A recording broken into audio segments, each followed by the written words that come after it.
አርሰናል የዊሊያም ሳሊባን ኮንትራት ለማራዘም ንግግር እያደረገ መሆኑ ተዘግቧል። የ24 ዓመቱ ወጣት ተጫዋች ኮንትራቱ ላይ 1 ዓመት ብቻ የቀረው ሲሆን በርካሽ ዋጋ ተጫዋቹን ላለማጣት ኮንትራቱን ሊያራዝሙ እንደሆነ ሌኪፕ በዘገባው አመላክቷል። ሊቨርፑል በዚህ ክረምት ጀሬሚ ፍሪምፖንግን ማስፈረም ይፈልጋሉ። በባየር ሊቨርኩሰን 29.7 ሚሊዮን ዩሮ ብቻ የውል ማፍረሻም አለው ተብሏል። ቼልሲ፣ አርሰናልና ሊቨርፑል የዳን ሆይሰን ስምምነት በዚህ ወር መጨረሻ ማጠናቀቅ ይፈልጋሉ ተብሏል። እነዚህ 3 ክለቦች አሁን ላይ ተጫዋቹን ለማስፈረም ቀዳሚዎቹ ናቸው ተብሏል። የ19 ዓመቱ ስፔናዊ ተጫዋች በበርንማውዝ ቤት እያሳየ ያለው ብቃት በበርካታ ክለቦች እንዲፈለግ ምክንያትም ሆኗል። ሊዮኔል አንድሬስ ሜሲ በኢንተር ሚያሚ መቆየት ዕድሉ 50% ብቻ እንደሆነ ተገልጿል። በሁለቱ ወገኖች መካከል እስካሁን የተደረሰ ምንም አይነት ስምምነት እንደሌለም አንዳንድ መረጃዎች እያመላከቱ ይገኛሉ። ሁጎ ኢኪቲኬ በክረምቱ የዝውውር መስኮት ኢንትራንክ ፍራንክፈርትን የሚለቅ ይሆናልም ተብሏል። ታላላቅ የፕሪሚየር ሊግ ክለቦች ከተጫዋቹ ተወካዮችና ከፍራንክፈርት ጋር ግንኙነት አድርጓል ሲል ተአማኒው ጋዜጠኛ ፋብሪዚዮ ሮማኖ አመላክቷል።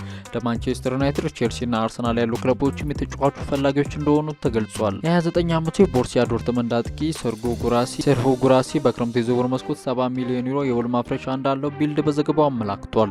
ተጫዋቹ በዘንድሮው የውድድር ዘመን ለቦሩሲያ ዶርትመንድ 32 ጎሎችን አስቆጥሮ 9 የግብ የሚሆኑ ኳሶችን አመቻችቶ ማቀበልም ችሏል። ማንቸስተር ዩናይትድና ቼልሲ የባርሳውን አካዳሚ ተጫዋች ጆዋን ሄርናንዴዝ ቶሬዝን በቅርበት እየተከታተሉ ሲሆን 5 ሚሊዮን ፓውንድ የመልቀቂያ አንቀጹንም ለመክፈል እያሰቡ እንደሆነ እየተገለጸ ይገኛል። ሊድስ ዩናይትዶች በቀጣይ በፕሪሚየር ሊግ የመቆየትና ቡድናቸውን የማጠናቀር ፍላጎት እንዳላቸው ስካይ ስፖርት ኒውስ ዘግቧል። በቀጣይ ዓመት በፕሪሚየር ሊጉ የምንመለከተው ሊድስ ዩናይትድ በዚህ ክረምት ለአዳዲስ ፈራሚዎች እስከ 100 ሚሊዮን ፓውንድ በላይ የዝውውር በጀት መመደቡም ተገልጿል። ማንቸስተር ዩናይትድ በክረምቱ የዝውውር መስኮት ማቲያስ ኩናንና ሊያም ዴልፕን ማስፈረም ይፈልጋል ተብሏል። ከእነዚህ ተጫዋቾች በተጨማሪም የብሬንትፎርዱን ካሜሮናዊ የፊት መስመር ተጫዋች ሜምቤሞና የበርንማውዙን ሴሜኖ በማንቸስተር ዩናይትድ ራዳር ውስጥ የሚገኙ ተጫዋቾች ናቸው ሲል ስካይ ስፖርት ዘግቧል። ይህ ጀርመኑ ክለብ ዶርትመንድ በክረምቱ የዝውውር መስኮት ኢላማ ያደረገው የሰንደርላንዱን አማካኝ ጁዴ ቤሊንጋምን ለማስፈረም እየተሽቀዳደሙ እንደሆነ እየተገለጸ ይገኛል። ይህ ተጫዋቹ ወንድም ጁዴ ቤሊንጋም ዶርትመንድ ቤት ጎልብቶ ማድሪድን መቀላቀሉ የሚታወስ ሲሆን ምናልባትም ጁዴ ቤሊንጋምም ወደ ዶርትመንድ ሊያመራ እንደሚችል እየተነገረ ይገኛል። የካታሎኑ ክለብ ባርሴሎና በበኩሉ የሮበርት ሌዋንዶስኪ ምትክ እንዲሆን የፖርቶውን አጥቂ ሳሙ አጌኋን በመመልከት ላይ ናቸው። ማንቸስተር ዩናይትድም ስፔናዊውን ወጣት አጥቂ እንደሚፈልግ እየተገለጸ ይገኛል።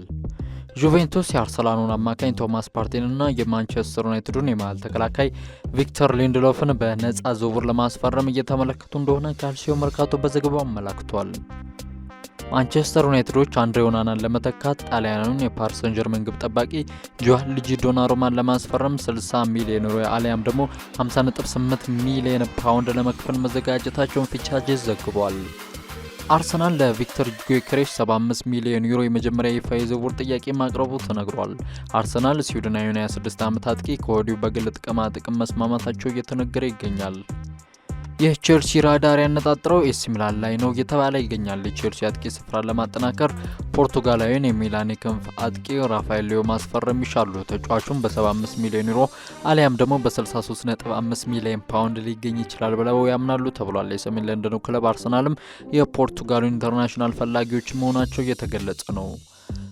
አርሰናል የስፓኞሉን ግብ ጠባቂ ጆዋን ጋርሻን ለማስፈረም ከሌሎች ክለቦች ይልቅ የተሻለ እድል እንዳለው እየተገለጸ ይገኛል። አርሰናሎች ከዴቪድ ራያ ጋር የሚፎካከር ግብ ጠባቂ ማስፈረም እንደሚፈልጉም ተገልጿል። የፖርቱጋሉ ክለብ ስፖርቲንግ ሊዝበን አጥቂያቸውን ቪክተር ጊዮኬሬሽ በውድድሩ ዘመን መገባደጃ ላይ የሚለቅ ከሆነ የእሱ ተተኪ እንዲሆን ዘንድ የአልናስሩን አጥቂ ክርስቲያኖ ሮናልዶን በድጋሚ ለማስፈረም እንደሚፈልጉ ተነግሯል።